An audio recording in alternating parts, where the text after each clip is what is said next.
Every year, around this time of year, we all start thinking about air layers and what wonderful bonsai trees we can quickly get from existing trees or bonsai around us.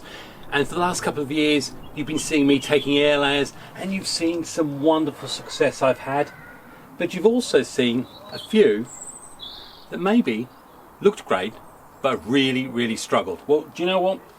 Before we hit the air layer season proper, I thought I'd come clean. I'd tell you about some of the major problems we have with the air layers, some of the solutions that most people try, and really prepare ourselves for what could be good or bad news. Anyway, if you're interested to see what's happened to certainly a lot of the air layers over the last couple of years here, then keep watching. At best, you're going to learn what not to do.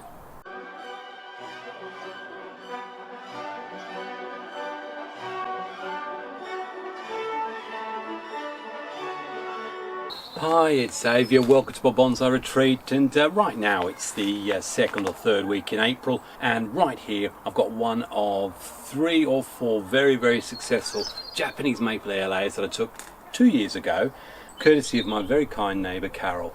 And I may well get the opportunity to take a few more, but I'm going to be a lot more careful on the location I pick. And if you want to know why I'm talking about that, there's a great video right there or in the description that'll help you understand how important it is to pick the right location for your air layer. But yeah, these were a roaring success, and again, there's loads of videos about this and separation and stuff like that. Now, the same time I took this, I had a couple of attempts on my hornbeams. We didn't quite have the same degree of success, but we had hope. Let me show you what I mean. I don't know why I keep calling these hawthorns. They're actually hornbeams, and I've had probably a 60-40 failure rate. For some reason, really struggle with the hornbeams. This was one of 2 where the initial air layer was separated last year, in fact no, the year before, and I think with this one we had one single root. And again, if you want to know all about that, go back into the video. It'll be in the description, or there'll be a link up there. And I put it into the pond basket after a year, and look, we've got lovely foliage here.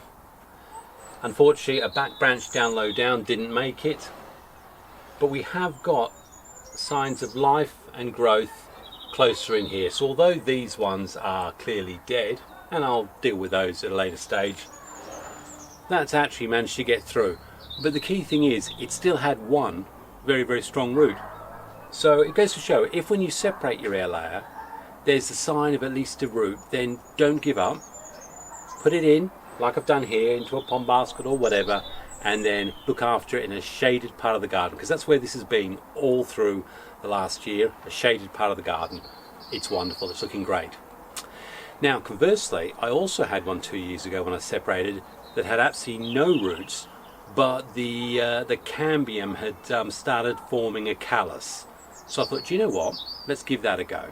And here it is, and really nice stumpy looking design. And last year it still had lots of little shoots that were coming out from the basically the meat of that trunk. And I know a number of you have asked about this to find out how it's doing.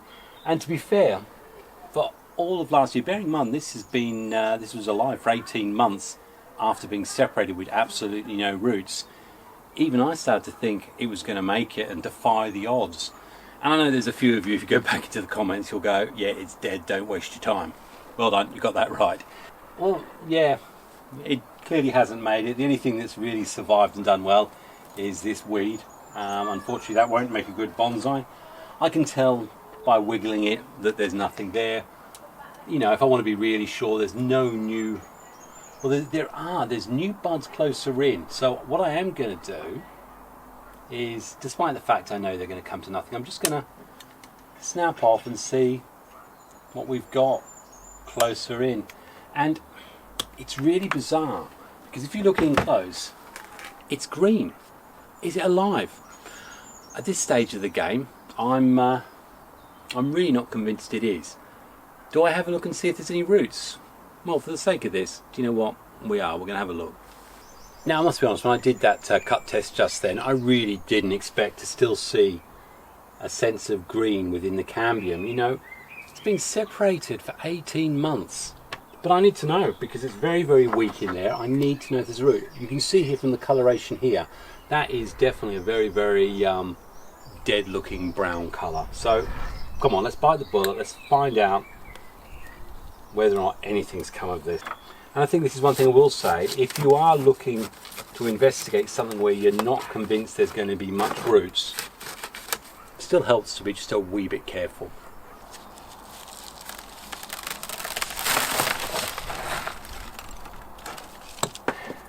Now many of you will be screaming, Zav, look at all those roots you've got.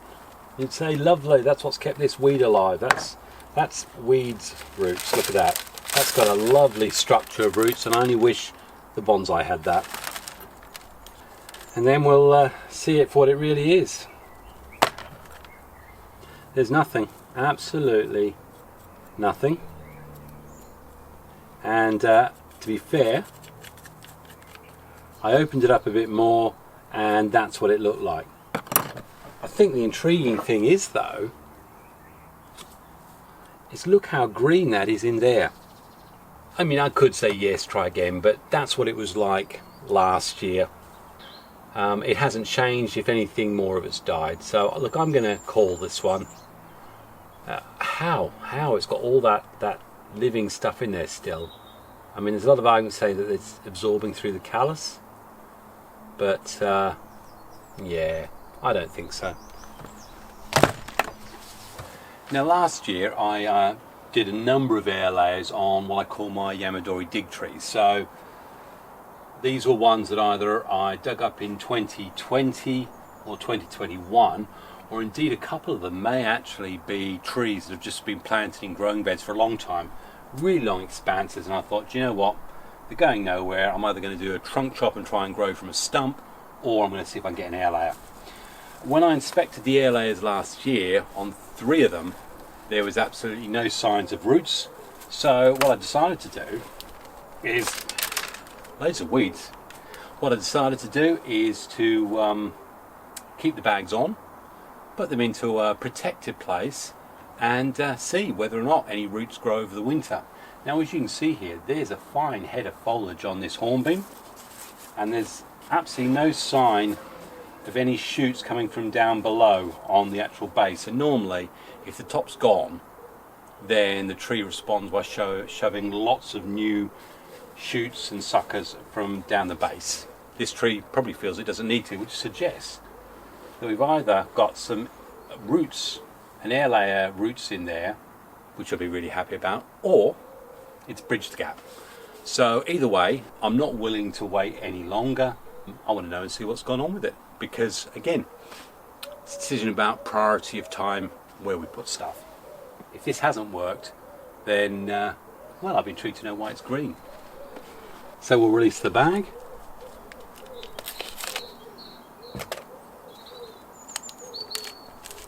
And as I say, this was just left in a protected part of the garden through the winter. No special care or attention put onto it. Obviously we've got lots of green slime algae there. And I'm not seeing any great sign of roots. No, and this is the one I was really hoping for. Okay, nothing there. Right, well what we've got is a root right there. So this has produced one root, and we've got lots of micro roots there. So what I'm going to do here is put the sphagnum back on. The sphagnum is very, very damp. Yeah, I might put some fresh sphagnum on that and rewrap that. So the question is there's some callousing there. There's a little white root there. So potentially a little root there. So I think this would be one to watch. Okay, well perhaps that points to the resilience of hornbeam. Through the winter it's managed to put on at least 1 or 2 roots direct from the actual trunk itself, about 1 centimetre or 2 above the initial site of the failed air layer. But a little lower down, I think you could see there were a few micro roots starting to come out. And you know, I'm going to say this to you now, I'm the first one to say that I've never actually followed the advice of, you know, rebag your air layer up if it's failed when you check it in the autumn, and let it run through the winter and see what it can do the following year. And I think what we can see there, and hopefully you've seen it, because it means if you're faced with the same position, you might decide to keep the bag on, because clearly there's roots there. What I've done is I left the clag of root that was around that one root, but I've put new fresh sphagnum moss that wasn't covered in green algae and stuff like that.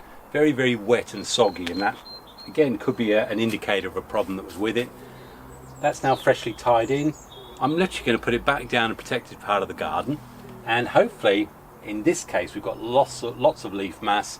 That's going to be putting lots of light. It's going to be hopefully encouraging more root growth, which is what we were starting to see there. Now, you could say to me, Zav, having seen that with this one, why on earth would you open up the bags on the other two?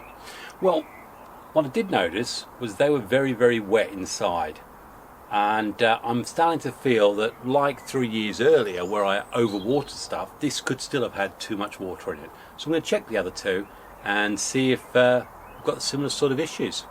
Now this second hornbeam, I'm actually going to show it to you, because the difference with this one is we've got lots and lots of shoots coming from low down on the tree.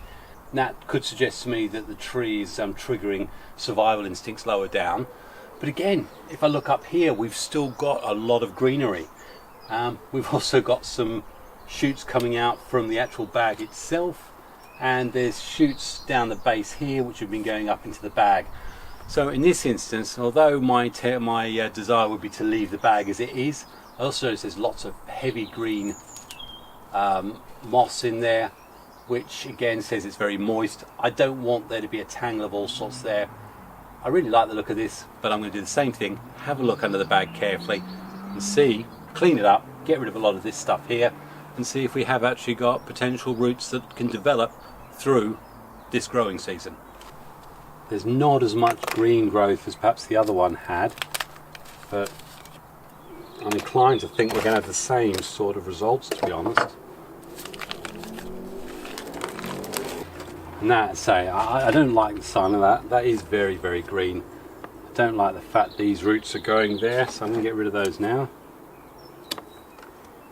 Potentially, that could be our new leader. That's why, if this isn't going to work, I quite like to develop this one on. So here we go. Let's carefully have a look. What I'm looking for is any sign of micro roots up here. Absolutely none. This was one where I wanted the air layer to be very, very high up here. Okay, well, there's one root. One root there. Potentially some callousing. We've got potentially stuff coming. So based on the success, there's another little root there. Right.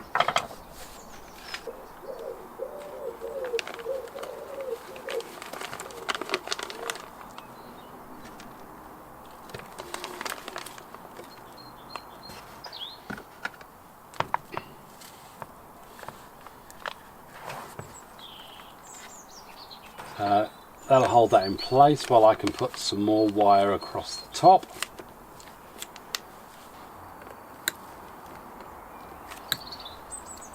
So really what we saw there is pretty well exactly the same situation as with the first one.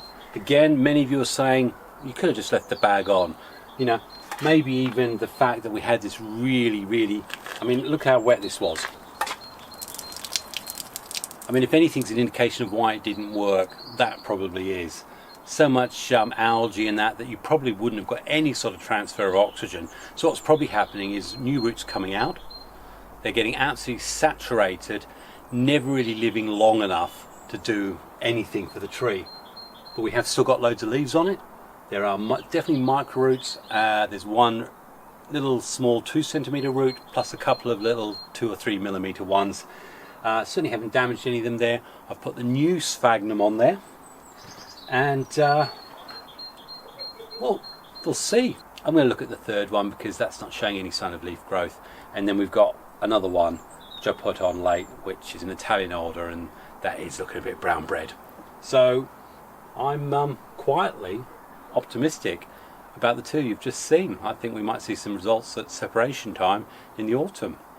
That in its own right has got to be a good reason to make sure you've hit all the usual bell notifications, subscribe, ding ding, all that, share, because I'm sure you do want to find out whether or not 18 months or 12 months later.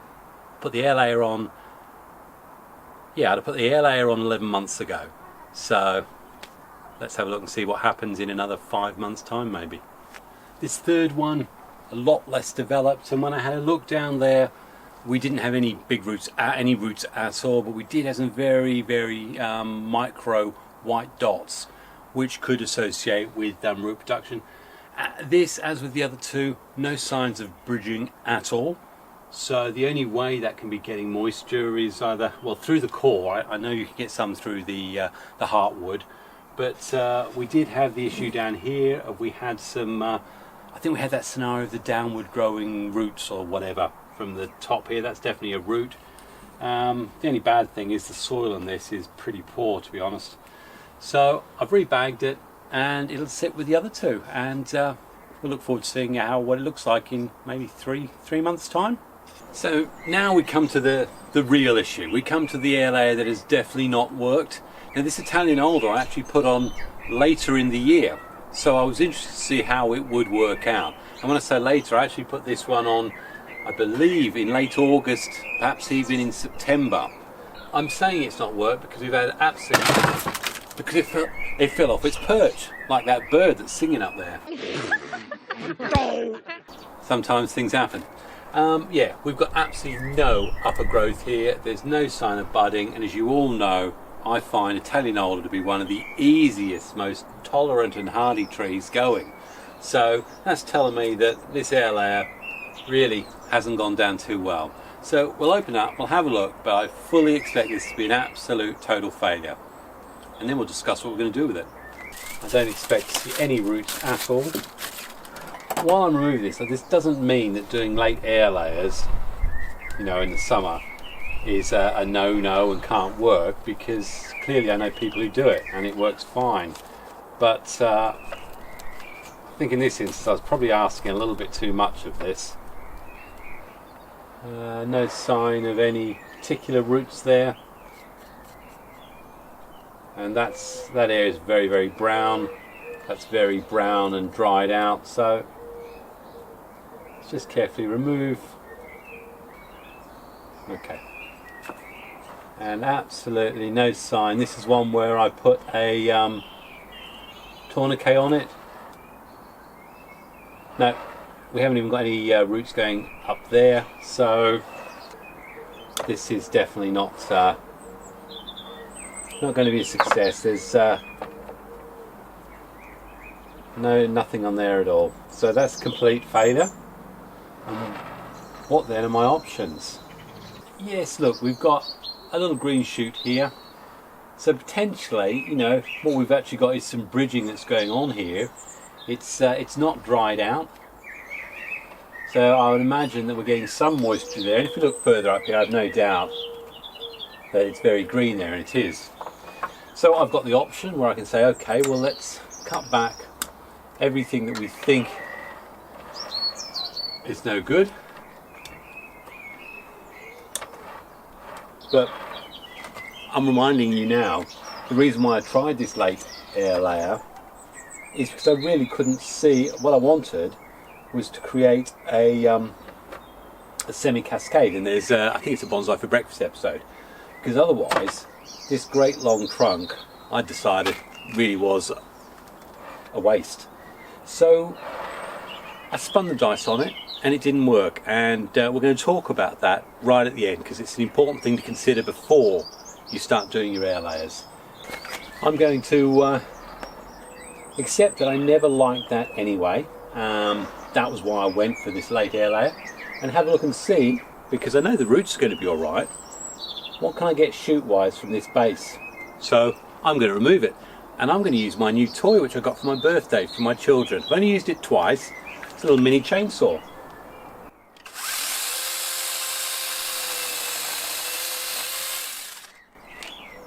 Voila! and we can clearly see if we have a look in there that that's very, very nice and healthy looking. And I know there's many of you are saying probably you'd have got something off that, but I've already done an incredible scar on it. There was nothing I could ever do about that. So now that I've removed that, I'll give this a good weed and get rid of all this Scots moss or whatever. So all I need to do really, now I'm satisfied that I can probably create a really nice base there. If I get some shoots from here, I just really need to make sure this doesn't dry out. And in this instance, I'm not that bothered about how it heals up there. I just want to make sure we don't get any sort of horrible noxious diseases or stuff like that coming in. So we'll just whack on a load of cut paste.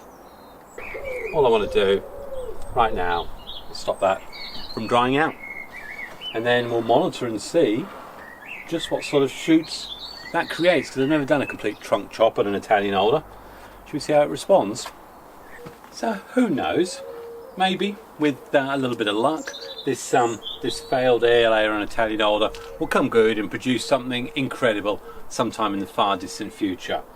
I never ever give up until it's blatantly slapping in your face, to be honest. When it's a dead husk, then you give up. But why have I done this episode? I mean, we are literally a week or two. Some of you have probably already started doing your airlayers. I think it's great. We get to see loads and loads of successful airlayers on YouTube, and every now and then we might see a failure. But it's all about go out there, try it, give it your best shot. Now, I already did a video last year all about, if you're going to do an airlayer, make sure you know what you want from it. Make sure if you're going to go to the effort, you put the airlayer in the right position. And I think the reason why I go on so much about making sure that we locate the airlayer in the exact position we want is for all the effort and the risks associated with airlayers. If it succeeds, we want the tree to be absolutely the best it possibly can be. We don't want to be looking at and think, oh, I wish I'd done that airlayer a little higher or done it at a bit better angle. Because otherwise all our efforts are still wasted, regardless of the fact that you may have roots. Now, you know, this may well produce roots, but I have to be willing to accept that if I am going to risk a tree, that this could be the result. In fact, this could be the result.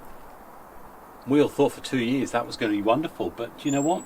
Just took longer to die. That's the reality of airlayers that go wrong. And no matter how great your tree is, airlayers do go wrong. But equally, what am I hoping from this? Well, I had another airlayer that didn't work.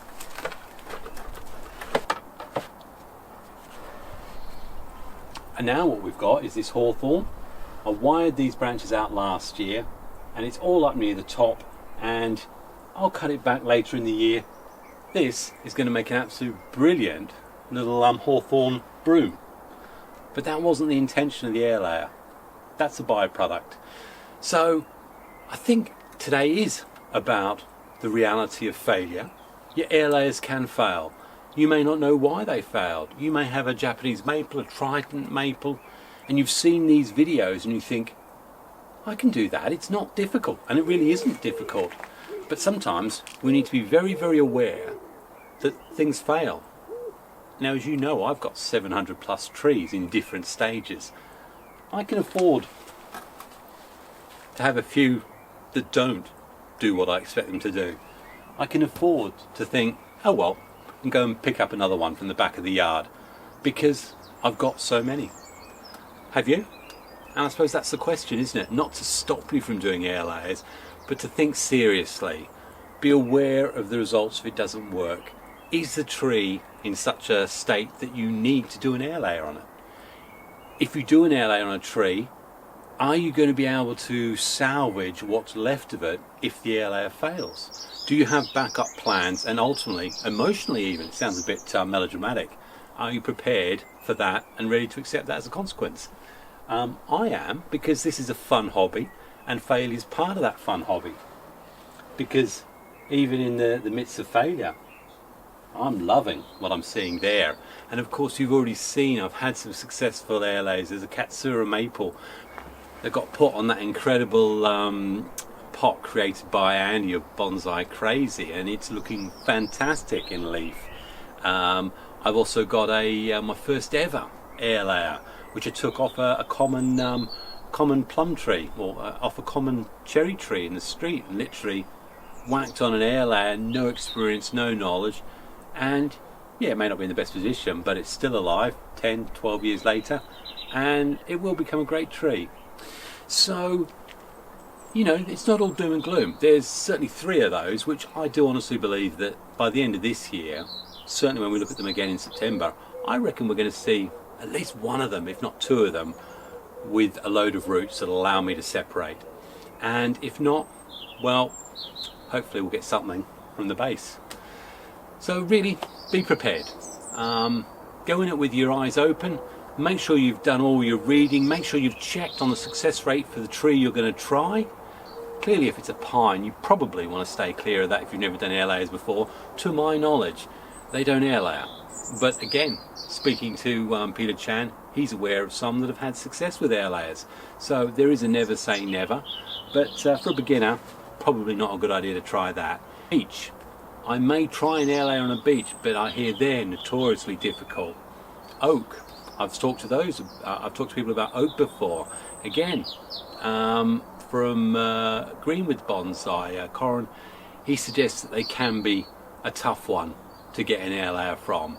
So there are some trees we would probably stay clear of for airlayers. But otherwise, please don't feel I'm trying to put you off with this. I think it's more a reality check. Always be ready for the fact that it could well fail. And apart from that, plan your airlayer. Really plan it hard. Make sure that if you get a success, it's in the absolute optimum position. And to help you, that's an ideal video for you to watch on what I did with my Japanese maples several years ago. Apart from that, happy bonsaiing, enjoy spring, God bless, cheers.